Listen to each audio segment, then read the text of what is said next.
اللہ تعالیٰ کا بے انتہا حسن و احسان ہے۔ اللہ تبارک و تعالیٰ نے ہم تمام کو اس پلیٹ فارم کے اندر جمع ہونے کی طاقت، حوصلہ اور ہمت عطا فرمائی۔ جو تنظیم یا جو جماعت مظلوم کے حق کی طرفداری کو لے کر مسلمانوں کے حقوق کی ذمہ داری کو اپنے کندھوں پر اٹھانے کا جو بڑا ہی واریانہ اور پرجوش طریقے سے اس تنظیم کی بنیاد رکھی گئی، یہ کوئی نئی بنیاد نہیں۔ اللہ کے نبی سرکار دو عالم صلی اللہ علیہ وسلم کو جب 40 سال کی عمر میں نبوت کی ذمہ داری دی گئی کہ بھٹکے ہوئے قوم کو سیدھے راستے پر لائے، مگر اس سے پہلے جب تک کہ اللہ نے اپنی طرف سے بھٹکے ہوئے قوم کی ذمہ داری نہیں سونپی، اس سے پہلے حلف الفضول ایک جماعت بنائی گئی۔ اس جماعت کا منشا، مقصد اور ارادہ یہ تھا کہ اس وقت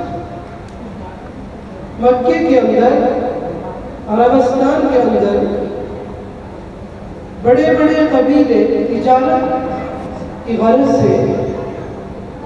ایک دوسرے مقامات پر آتے تھے۔ اسی طرح کئی قبائل مکے کو بھی آ کر اپنا کاروبار کر کے جاتے تھے۔ جب تک اسلام تو نہیں تھا، ظلم، ستم، دادا گیری، لوٹ مار، ڈکیتی، ایک مجبور اور کمزور آدمی کو دبانا، تجارت میں بھی یہی معاملہ تھا۔ جب باہر کے قبیلوں سے قبیلے آ کر تجارت کرتے تھے اور جب اپنے مال کی رقم لینے کے لیے آتے تو یہ کفار مکہ، حالانکہ خاندان نبی صلی اللہ علیہ وسلم سے بھی ان کا تعلق ہوتا تھا، مگر ان کاروباری لوگوں کو رقم، پیسے دینے سے کتراتے تھے اور بار بار ان کو آنے جانے پر مجبور کرتے ستاتے تھے۔ تو اس وقت ہر قوم میں کوئی نہ کوئی ایک رحمدل ضرور ہوتا ہے، چاہے وہ خاندان کتنا بھی بڑا ظالم ہو، چاہے کوئی بھی جماعت کتنی بھی بڑی پاپی ہو، مگر اس قوم یا اس تنظیم یا اس جماعت یا اس قبیلے کے اندر کچھ نہ کچھ احباب صحیح سوچ سمجھ اور صحیح دل اور دماغ رکھنے والے ہوتے ہیں۔ تو اس وقت اللہ کے نبی سرکار دو عالم صلی اللہ علیہ وسلم کے اطراف میں خاندان قریش میں بھی چند احباب تھے جو ایک جماعت بنائے، اور اس جماعت کے اندر اللہ کے نبی سرکار دو عالم صلی اللہ علیہ وسلم بھی تھے، اور بہت تعلیم اللہ کے نبی صلی اللہ علیہ وسلم نبوت کے بعد بھی فرمایا کرتے تھے کہ آج بھی اگر کوئی جماعت ایسی ہے جو مظلوم کی طرفداری کے لیے کمر بستہ ہو، تیار ہو، جذبہ، محنت، لگن، امانت داری کے ساتھ، تو میں ایسی جماعت کو ساتھ دینے کے لیے تیار ہوں۔ تو وہ جماعت ان لوگوں کو مجبور کر کے پیسے دینے پر مجبور کرتی تھی۔ باہر سے اجنبی آتے تھے، یہ تو بڑے سردار ہیں قریش، مکہ کے قریش بڑے بڑے ظالم اور جابر، بڑے کاروباری تھے، زیادہ بات کرنا، اجنبی شخص باہر سے مال لے کر آتا تھا، تو یہی کسی قوم کے کسی گاؤں کے لوگ کھڑے ہو گئے اور اس مظلوم کی طرفداری کر کے ہم ان کے سرداروں سے پیسہ لے کر ان مجبور اور اجنبی لوگوں کو سیف کر کے واپس بھیج دیا۔ تو اللہ کے نبی صلی اللہ علیہ وسلم نے اس جماعت کے ساتھ اپنے آپ کو بلایا اور اس جماعت کا ایک فرد بننا۔ اللہ کے نبی صلی اللہ علیہ وسلم آخری عمر تک بھی اس جماعت کی تعریف کرتے تھے۔ الغرض میں یہ عرض کرنا چاہوں گا کہ آج کے ماحول میں جو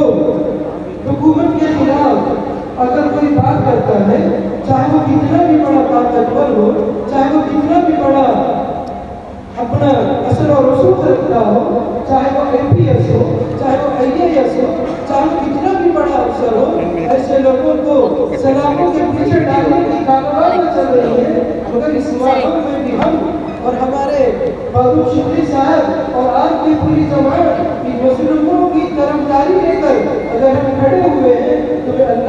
دعا کروں گا کہ اللہ تبارک و تعالیٰ ہم تمام لوگوں کی حفاظت فرمائے اور ان ظالم اور ان مکار اور سیاسی چالبازوں کو چل کر ایسے